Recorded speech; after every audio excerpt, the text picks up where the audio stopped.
नमस्कार, मी रुचिकाच रेसिपीजमध्ये तुम्हा सर्वांचे अगदी मनापासून स्वागत। तर आज आपण या ठिकाणी 15 ते 20 दिवस छान अशी टिकणारी खुसखुशीत तिळाची पोळी कशी बनवायची ते बघणार आहोत। बऱ्याच वेळेस आपण ही तिळाची पोळी बनवतो आणि ज्यावेळेस ही पोळी थंड होते तर ती लगेच वातड व्हायला सुरुवात होते, पण आज इथे सांगितलेल्या टिप्स वापरून तुम्ही जर ही तिळाची पोळी बनवली तर शेवटपर्यंत तुमची ही तिळाची पोळी अजिबात वातड होणार नाही, छान अशी खुसखुशीतच राहील। त्याचबरोबर सारण पोळीच्या कडांपर्यंत एकसारखं कसं पसरवता येईल यासाठी सुद्धा या ठिकाणी खूप काही टिप्स सांगितलेले आहेत आणि नवशिके सुद्धा पहिल्या प्रयत्नामध्येच ही तिळाची पोळी अगदी परफेक्ट बनवतील याची मी गॅरंटी तुम्हाला देते। चला तर मग रेसिपी सोपी आहे, लगेच व्हिडिओला सुरुवात करूया। तर या ठिकाणी गॅसवरती एक पॅन गरम करायला ठेवलेला होता। पॅन व्यवस्थित गरम झाला की त्यानंतर आपल्याला घरातील कुठल्याही एखाद्या वाटीच्या किंवा कपाच्या मापाने 1 वाटी सफेद तीळ यामध्ये ऍड करायचे आहेत। आता लो फ्लेमवरती आपल्याला हे जे सफेद तीळ आहेत यांना 3 ते 4 मिनिटं छान असं भाजून घ्यायचं आहे। यांना आपल्याला जास्त डार्क रंग येईपर्यंत अजिबात भाजायचं नाही, फक्त हलकासा रंग चेंज झाला की लगेच हे सफेद तीळ आपल्याला पॅनमधून काढून घ्यायचे आहे। पण हे तीळ भाजत असताना आपल्याला यांना एकसारखं हलवतच भाजायचं आहे, म्हणजे ते सगळीकडून एकसारखे व्यवस्थित असे भाजले जातात। तर यांना आपल्याला लो फ्लेमवरतीच भाजायचं आहे। आपण यांना मीडियम किंवा हाय फ्लेमवरती भाजलं तर ते लगेच जळू शकतात। तर आपण यांना 3 ते 4 मिनिटं भाजून घेतलेला आहे आणि यांचा हलकासा रंग बदललेला आहे। आता आपण यांना पॅनमधून लगेच एका ताटामध्ये काढून घेऊया। तर आता आपण सफेद तीळ एका ताटामध्ये काढून घेतलेले आहे। आता त्याच पॅनमध्ये आपल्याला ज्या वाटीच्या मापाने आपण 1 वाटी सफेद तीळ मोजून घेतलेले होते त्याच वाटीच्या मापाने आपल्याला यामध्ये अर्धा वाटी शेंगदाणे ऍड करायचे आहे। आता आपल्याला या शेंगदाण्यांना सुद्धा लो फ्लेमवरतीच छान असं खरपूस होईपर्यंत भाजून घ्यायचं आहे।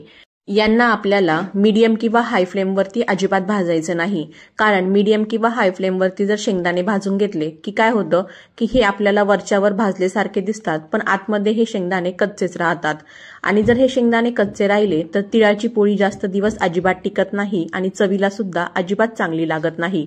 त्यामुळे यांना आपल्याला लो फ्लेमवरती छान असं खरपूस होईपर्यंत भाजून घ्यायचं आहे। यामुळे ही तिळाची पोळी खायला सुद्धा अगदी चवदार लागते। तर 4 ते 5 मिनिटांमध्ये या ठिकाणी तुम्ही बघू शकता आपण यांना लो फ्लेमवरती भाजून घेतल्यानंतर हे शेंगदाणे छान असे खरपूस भाजलेले आहेत आणि यांची टरफलं सुद्धा निघायला सुरुवात झालेली आहे, म्हणजे या ठिकाणी शेंगदाणे व्यवस्थित भाजलेले आहे। आता आपण यांना एका ताटामध्ये काढून घेऊया। तर या ठिकाणी आपण एका ताटामध्ये भाजलेले तीळ आणि शेंगदाणे काढून घेतलेले आहे। त्यांना थोडंसं ताटामध्ये पसरूनच ठेवायचं आहे, म्हणजे काय होतं की हे झटपट थंड होतात। यांना आपल्याला पूर्णपणे थंड करून घ्यायचं आहे, तोपर्यंत आपण या पोळीसाठी कणिक भिजून घेऊया। तर एका ताटामध्ये आता आपल्याला ज्या वाटीच्या मापाने तीळ आणि शेंगदाणे मोजलेले आहे त्याच वाटीच्या मापाने आपल्याला यामध्ये 1 वाटी गव्हाचं पीठ घ्यायचं आहे। त्यानंतर आता आपल्याला ही पोळी छान अशी यामध्ये ज्यावेळेस आपण सारण भरतो तर पोळी अजिबात फुटू नये त्यासाठी आपल्याला यामध्ये पाव वाटी मैदा ऍड करायचा आहे। सर्व मापं आपल्याला या ठिकाणी त्याच वाटीच्या मापाने घ्यायची आहेत। त्यानंतर आता पोळी छान अशी खुसखुशीत होण्यासाठी आणि शेवटपर्यंत ही पोळी अजून छान अशी खुसखुशीत राहण्यासाठी आपण यामध्ये पाव वाटी बेसन पीठ वापरलेलं आहे। बेसन पीठ तुम्ही या ठिकाणी नक्की वापरून बघा, पोळी छान अशी खुसखुशीत होते आणि बेसन पिठामुळे या पोळीला अगदी हलकासा पिवळसर रंग सुद्धा येतो। त्यानंतर आता आपण या ठिकाणी चवीनुसार मीठ ऍड करून घेऊया। तर मी या ठिकाणी अर्धा छोटा चमचा यामध्ये मीठ ऍड केलेला आहे। आता आपल्याला चमच्याने एकदा हे सर्व जिन्नस व्यवस्थित मिक्स करून घ्यायचे आहेत। तर आपण याला एकदा चमच्याने व्यवस्थित असं मिक्स करून घेऊया। एकदा हे सर्व व्यवस्थित मिक्स करून झालं की त्यानंतर आता आपल्याला यामध्ये तेलाचं मोहन ऍड करायचं आहे, त्यामुळे पोळी ही छान अशी खुसखुशीत बनते। तर या ठिकाणी मी 4 चमचे तेल छान असं कडकडीत गरम करून घेतलेलं आहे आणि या कडकडीत तेलाचं मोहन आपल्याला यामध्ये ऍड करायचं आहे। यामुळे पोळीला टेस्ट सुद्धा छान येते आणि छान अशी खुसखुशीत बनते। तर सुरुवातीला आपल्याला आता हे तेल घालून घेतलं की चमच्याने हे तेल या पिठामध्ये मिक्स करून घ्यायचं आहे, कारण तेल गरम असतं आणि हाताला चटके बसू शकतात। एकदा हाताला सोसवेल इथपर्यंत तेल थंड झालं की त्यानंतर आपल्याला हे जे तेल आहे ते हातानेच या पिठाला सगळीकडे व्यवस्थित असं लावून घ्यायचं आहे। तेल पिठाला सगळीकडे व्यवस्थित लावून घेतलं की काय होतं, पोळी सगळीकडून एकसारखी अशी छान खुसखुशीत बनते। तेल पिठाला एकदा लावून झालं की त्यानंतर अशा प्रकारे याचा एक गोळा जर बनला की समजायचं की आपण यामध्ये जे तेलाचं मोहन वापरलेलं आहे ते अगदी परफेक्ट वापरलेलं आहे। आता आपल्याला यामध्ये थोडं थोडं पाणी ॲड करून आपल्याला हे पीठ व्यवस्थित असं मळून घ्यायचं आहे। तर हे पीठ आपल्याला अगदी पातळ मळायचं नाही किंवा जास्त घट्ट सुद्धा अजिबात मळायचं नाही, याला आपल्याला मध्यम असं मळून घ्यायचं आहे।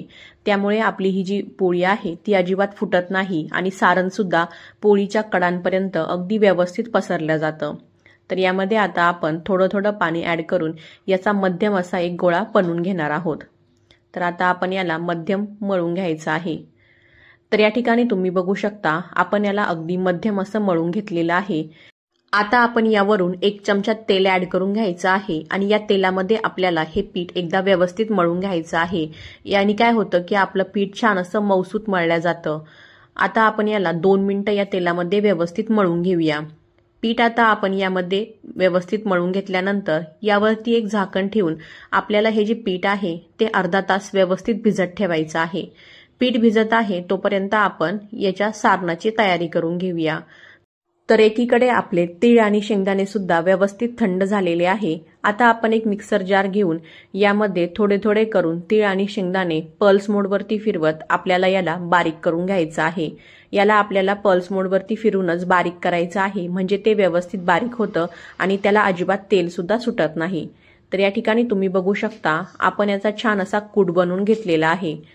आता आपण ज्या वाटीच्या मापाने या ठिकाणी तीळ आणि शेंगदाणे मोजून घेतलेले होते त्याच वाटीच्या मापाने आपल्याला यामध्ये पाऊण वाटी चिरून घेतलेला गूळ यामध्ये वापरायचा आहे।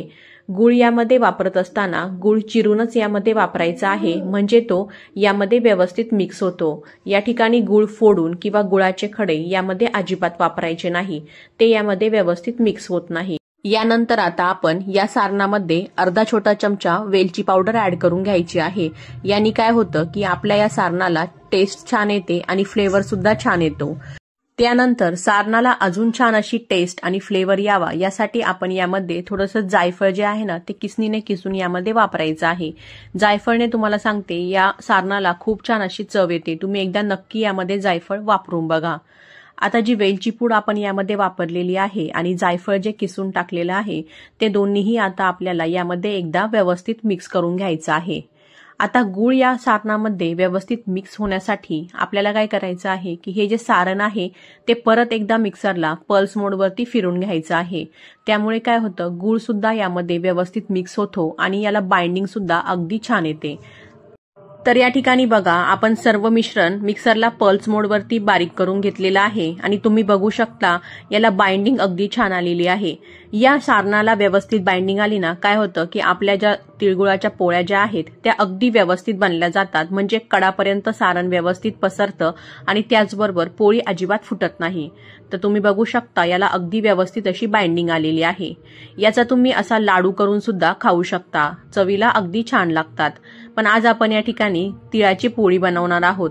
तर या ठिकाणी बघा आपलं हे सारण पोळीसाठी बनवून तयार आहे आणि दुसरीकडे आपलं पीठ सुद्धा व्यवस्थित अर्धा तास भिजलेलं आहे आणि पीठ व्यवस्थित एकदा भिजलं ना ते छान असं मऊसूत होतं आणि त्याला छान असा लवचिकपणा सुद्धा येतो। त्यामुळे काय होतं सारण आपण याच्यामध्ये अगदी ठासून जरी भरलं ना तरी ही पोळी अजिबात फुटत नाही। आता आपल्याला या ठिकाणी पोळी किती मोठी बनवायची आहे त्यानुसार या ठिकाणी याचा एक गोळा घ्यायचा आहे आणि आता आपण याला थोडंसं पीठ लावून घेऊया। या ठिकाणी आपण गव्हाचंच पीठ याला लावून घेणार आहोत। त्यानंतर आता आपण जशी पुरणपोळीसाठी वाटी बनवतो ना अगदी तशीच आपल्याला याची एक वाटी बनवून घ्यायची आहे। कडा आपल्याला याच्या अगदी बारीक बनवायच्या आहेत आणि मध्यभागी आपल्याला याला थोडंसं जाड ठेवायचं आहे, म्हणजे पोळी आपली अजिबात फुटत नाही। तर आपण या ठिकाणी याची एक व्यवस्थित अशी वाटी बनवून घेतलेली आहे। त्यानंतर आपण जे सारण बनवून घेतलेलं होतं ना त्यामधलं 2 चमचे सारण आपल्याला यामध्ये वापरायचं आहे। तर या कणकेमध्ये आपण मैद्याचा वापर केलेला आहे, त्यामुळे आपण याच्यामध्ये सारण अगदी ठासून जरी भरलं ना तरी ही पोळी आपली अजिबात फुटत नाही आणि सारणाला सुद्धा अगदी छान अशी बाइंडिंग आलेली आहे आणि परफेक्ट सांगितलेल्या प्रमाणानुसार तुम्ही जर या ठिकाणी सारण बनवलं ना तर तुमची पोळी अजिबात कधीच चुकणार नाही। तर आता आपल्याला हे सारण अशा प्रकारे दाबून या पिठाच्या अशा ज्या कडा आहेत त्या एकदा व्यवस्थित जुळून आणायच्या आहे। आपण जसा मोदक बनवतो ना अगदी त्यानुसारच आपल्याला याचा हा जो उंडा आहे तो बनवून घ्यायचा आहे। आता याचं वरचं जे एक्स्ट्राचं पीठ आहे ना ते आपल्याला अजिबात काढून टाकायचं नाही, ते अशा प्रकारे इथेच आपल्याला याला चिटकून घ्यायचं आहे. त्यांनी काय होतं की सारणाला या पोळीमध्ये व्यवस्थित अशी पसरायला जागा भेटते. आता हाताने काय करायचं आहे, याला पोळी लाटण्या अगोदर अशा प्रकारे प्रेस करून घ्यायचं आहे, म्हणजे सारण काय या पोळीच्या कडांपर्यंत व्यवस्थित असं पसरल्या जातं. तर सारण पोळीच्या कडांपर्यंत एकसारखं पसरण्यासाठी ही टीप तुम्ही या ठिकाणी नक्की वापरायची आहे. अशा प्रकारे एकदा तुम्ही पोळी बनवून बघा, सारण तुमच्या पोळीच्या कडापर्यंत अगदी व्यवस्थित असं पसरलं जातं. त्यानंतर वरून आपल्याला थोडंसं गव्हाचं पीठ लावून घ्यायचं आहे आणि आता आपल्याला ही पोळी लाटायला सुरुवात करायची आहे. तर ही पोळी लाटत असताना आपल्याला याला सुरुवातीला अगदी हलक्या हाताने लाटून घ्यायचं आहे. त्यानंतर आपण जशी चपाती लाटतो ना त्यानुसारच आपल्याला या पोळीला दोन्हीही साईडनी फिरवत याला लाटून घ्यायचं आहे. ही पोळी लाटत असताना आपल्याला दोन्हीही साईड व्यवस्थित आलटून पलटून लाटून घ्यायची आहे. त्यांनी काय होतं, सारण सुद्धा व्यवस्थित पसरलं जातं आणि आपली जी ही पोळी आहे ती अजिबात फुटत नाही. तर या पोळीच्या आपण कडा सुद्धा अगदी व्यवस्थित लाटून घ्यायच्या आहे. ही पोळी लाटत असताना तुम्ही याला जेवढं पातळ लाटून घेता येईल तेवढं लाटून घ्यायचं आहे. ही पोळी अजिबात फुटत नाही. या ठिकाणी आपण मैद्याचा वापर केलेला आहे, त्यामुळे तर ही पोळी अजिबात आपली फुटणार नाही. तुम्ही बघू शकता सारण अगदी पोळीच्या कडांपर्यंत पसरलेलं आहे आणि बघू शकता अगदी पातळ अशी पोळी आपण या ठिकाणी लाटून घेतलेली आहे. आता आपल्याला ही पोळी लगेच भाजून घ्यायची आहे. तर त्यासाठी गॅसवरती मी तवा गरम करायला ठेवलेला होता आणि तव्याला थोडंसं साजूक तूप लावून घेतलेलं होतं. आता बनवलेली पोळी लगेच तव्यावरती टाकून घेतलेली आहे. पोळी थोडीशी आपली या ठिकाणी भाजली की लगेच याच्या कडा ज्या आहेत त्या अशा मोकळ्या करून घ्यायच्या आहेत आणि तिला लगेच पलटून घ्यायचं आहे. तर ही पोळी भाजत असताना आपल्याला गॅसची फ्लेम ही मीडियमच ठेवायची आहे. हाय फ्लेमवरती अजिबात ही पोळी भाजायची नाही. तर आता आपण याला वरून साजूक तूप लावून घेऊया. तर या ठिकाणी तुम्ही साजूक तुपाचा वापर करायचा नसेल तर तुम्ही तेलाचा सुद्धा वापर करू शकता. पण साजूक तुपामुळे काय होतं की ही पोळी खायला अजूनच छान अशी चवदार लागते. तर आता आपण ब्रशने याला वरून साजूक तूप लावून घेतलेलं आहे. त्यानंतर परत या पोळीला पलटून घ्यायचं आहे आणि परत दुसऱ्या साईडने सुद्धा आपल्याला याला ब्रशने अशा प्रकारे साजूक तूप लावून घ्यायचं आहे. मीडियम फ्लेमवरती पोळी भाजून घेतल्याने काय होतं की ही पोळी छान अशी खरपूस भाजल्या जाते आणि ही तिळाची पोळी खरपूसच खायला खूप छान अशी चवदार लागते. तर या ठिकाणी तुम्ही बघू शकता अगदी छान अशी ही पोळी आपली या ठिकाणी भाजून तयार आहे आणि हिला रंग सुद्धा अगदी छान आलेला आहे. तर आता आपण अशाच प्रकारे बाकीच्या सर्व पोळ्या बनवून त्यांना भाजून घ्यायचं आहे. तर या ठिकाणी आपण सर्व पोळ्या बनवून घेतलेल्या आहे आणि त्यांना छान असं खरपूस भाजून घेतलेलं आहे. तुम्ही बघू शकता अगदी छान अशी ही पोळी आपली या ठिकाणी बनवून तयार आहे.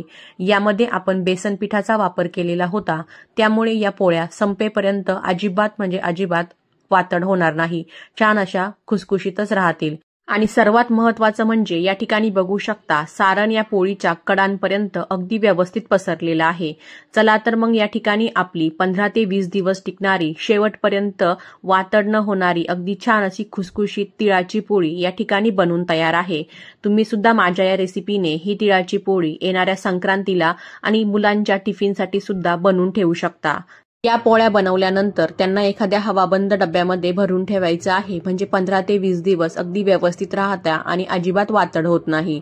चला तर मग रेसिपी आवडलेली असेल तर व्हिडिओला लाईक करा आणि जास्तीत जास्त तुमच्या मित्रमैत्रिणींसोबत शेअर करा. अशाच नवनवीन व पारंपरिक रेसिपीसाठी अजूनपर्यंत माझ्या या चॅनलला सबस्क्राईब केलेलं नसेल तर प्लीज माझ्या या चॅनलला लवकरात लवकर सबस्क्राईब करा, म्हणजे पुढील व्हिडिओच्या नोटिफिकेशन लगेच मिळत राहतील. अशाच नवनवीन व पारंपरिक रेसिपी सोबत आपण पुन्हा लवकर भेटू. तोपर्यंत बाय, टेक केअर, थँक्यू.